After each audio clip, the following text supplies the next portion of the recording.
Já leu um livro que te fez viajar no tempo, saltar entre memórias e reviravoltas sem seguir uma linha reta? Isso é a não linearidade em ação. Vamos ver como usar essa técnica para criar histórias que prendem o leitor do início ao fim, mas sem ir necessariamente do início ao fim em linha reta. Vamos lá!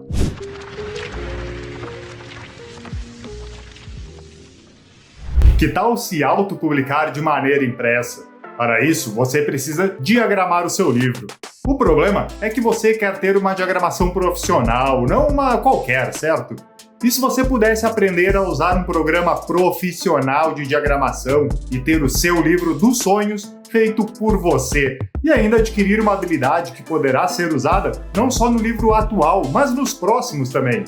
É isso que eu quero te ensinar no curso prático de diagramação de livros.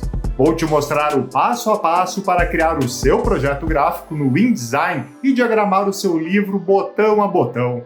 Aí é só você assistir e replicar. E ainda recebe o projeto de InDesign feito no curso para você já ter um ponto de partida para fazer o seu livro. Acesse o link na descrição do vídeo e se autopublique de forma impressa e ganhe uma nova habilidade para ser usada em todos os seus próximos livros. E aí, Teller, Mauro Plachino aqui, tudo bem? O que vem à mente quando falo de narrativa não linear? Ao contrário das histórias tradicionais que seguem uma estrutura clássica de início, meio e fim, a não linearidade quebra essa ordem. Ela pode misturar passado, presente e futuro, ou até mesmo apresentar múltiplos pontos de vista que se entrelaçam. O resultado? Uma experiência de leitura única e cheia de possibilidades. Alguns autores usam a não linearidade para explorar temas complexos como memória, identidade e destino. Por exemplo, em 100 Anos de Solidão, Gabriel Garcia Marques mistura gerações e eventos históricos para criar um mosaico temporal que reflete a própria natureza cíclica da vida. Já em O Jogo da Amarelinha, Cortázar convida o leitor a escolher a ordem dos capítulos, transformando a leitura em uma experiência interativa. Agora, você pode estar pensando: isso parece incrível, mas como faço para aplicar isso na minha história sem confundir o leitor? Calma, eu te entendo. A não linearidade pode ser um desafio, especialmente se você não souber como estruturar os eventos ou como manter o leitor sempre engajado. E se você errar, o risco é perder a atenção do público ou criar uma narrativa confusa e desconexa. Mas não se preocupa, porque eu tenho um método simples e eficaz para te ajudar a dominar a não linearidade sem medo de errar. Vamos lá? Para começar, defina o núcleo da história. Antes de sair quebrando a linha do tempo, você precisa saber exatamente qual é o coração da sua narrativa. Pergunte a si mesmo: qual é o tema central da minha história? Qual a mensagem eu quero passar ao meu leitor? Qual é o conflito principal que move os personagens durante a trama? A não linearidade deve servir a esse núcleo da história, não ao contrário. Por exemplo, em O Grande Gatsby, o tema central é o sonho americano e a sua decadência. A narrativa não linear, com flashbacks e memórias, ajuda a explorar a ilusão e a tragédia por trás desse sonho. Para ajudar, escreva uma frase que resuma o núcleo da sua história e deixe em destaque para você. Isso vai te ajudar a manter o foco no coração da trama, mesmo com os saltos temporais que você irá fazer. Antes de irmos para o segundo passo, aproveite e curte esse vídeo e se inscreve no canal. Assim você nos ajuda a continuar produzindo cada vez mais conteúdo aqui no YouTube e recebe nossas dicas de escrita e carreira todas as semanas. Muito obrigado pelo teu apoio aqui no YouTube. Mas vamos para o segundo passo. Escolha o tipo de não linearidade. Existem várias formas de aplicar a não linearidade na história. Vamos explorar as principais, iniciando pelas mais conhecidas delas, começando pelo flashback. Eles permitem que você revele informações do passado que impactam diretamente no presente da história. Mas atenção, um flashback bem feito não é apenas uma informação solta sobre o passado de algo ou alguém. Ele deve ter um propósito claro, como desenvolver um personagem, explicar um conflito ou adicionar camadas emocionais à narrativa. Por exemplo, em O Iluminado, de Stephen King, os flashbacks mostram a história sombria do Hotel Overlook, revelando que o lugar está assombrado por eventos trágicos do passado.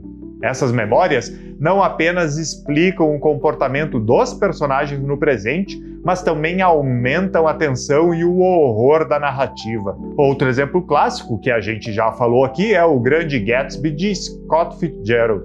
Os flashbacks revelam o passado de Gatsby e seu relacionamento com Daisy, ajudando o leitor a entender as suas motivações e o trágico desfecho da história. Para utilizar da melhor maneira, sempre use para aprofundar a psicologia dos personagens. Certifique-se de que ele tenha uma conexão clara com o presente da história e sempre evite exageros. Flashbacks demais podem quebrar o ritmo da narrativa se usados em excesso. Depois, temos outro recurso muito usado como o flashback, o flash forward. Ele é o oposto do flashback. Ele mostra eventos futuros, criando suspense e curiosidade no leitor. Essa técnica é ótima para gerar expectativa, pois o público fica ansioso para descobrir como os personagens chegaram naquele ponto. Um bom exemplo é o Conto da Aya, de Margaret Atwood.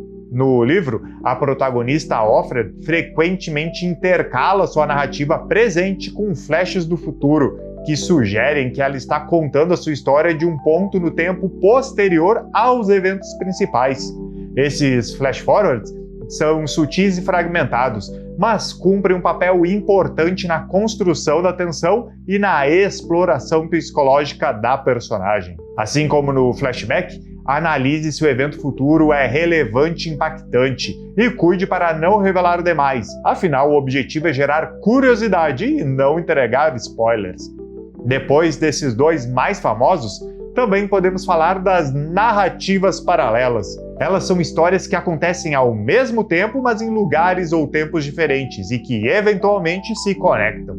Essa técnica é ideal para criar um panorama maior, mostrando como diferentes personagens e eventos estão interligados.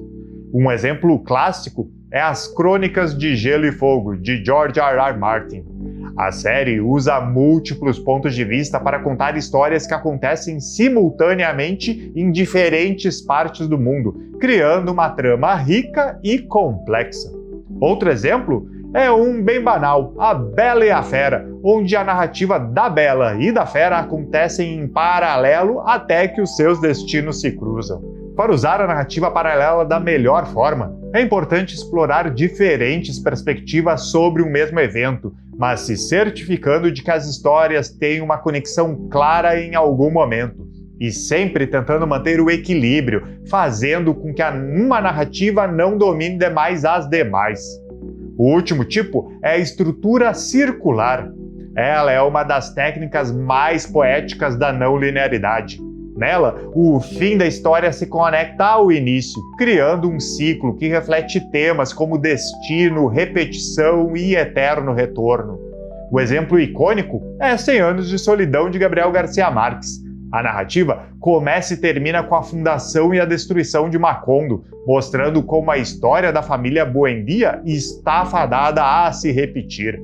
Para usar essa estrutura, trabalhe temas como destino, repetição ou renovação.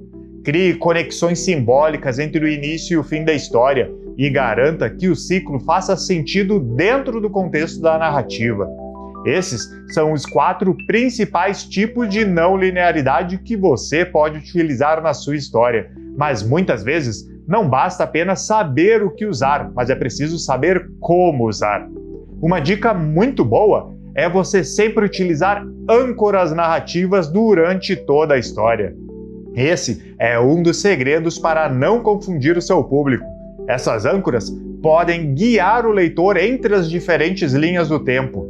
E essas âncoras podem ser objetos, como um relógio quebrado que aparece no passado e no presente, diálogos com frases-chave que se repetem em diferentes momentos, e até cenários que destacam um lugar específico que conecta as diferentes linhas do tempo. Por exemplo, em Um Jogo da Amarelinha, de Cortázar, o próprio livro é uma âncora, com o leitor escolhendo a ordem dos capítulos. Já em O Iluminado, o Hotel Overlook serve como âncora para os flashbacks e visões dos personagens. Depois de planejar e escrever, lembre-se sempre de revisar e ajustar. A não linearidade exige revisão constante. Leia sua história várias vezes para garantir que os saltos temporais façam sentido e que o leitor nunca se perca. Faça questionamentos a si mesmo, como os saltos temporais estão servindo ao núcleo da história? As âncoras são claras o suficientes para guiar o leitor? Ou há algum ponto onde a narrativa fica confusa ou desconexa? Com essas questões, você afasta a possibilidade de ter quebras e pontas soltas. Você pode até criar um outline e escaleta que te auxiliem a pensar as cenas e saltos temporais antes mesmo de escrevê-las. Se quiser ver mais sobre isso, você pode acessar esse vídeo do canal. O link para ele está no card aqui em cima. Mas e aí, pronto para experimentar a não linearidade na sua escrita? Lembre-se, o segredo é equilibrar criatividade e clareza. Me conta aqui nos comentários como você está criando os seus saltos temporais. E se gostou desse vídeo, não se esqueça de curtir e se inscrever no canal para mais dicas sobre escrita. E se quiser continuar vendo conteúdo sobre saltos temporais, temos outro vídeo no canal sobre o tema. Para acessar, só clicar nessa miniatura aqui. Um ótimo planejamento e escrita de saltos temporais e até o próximo vídeo. Até mais!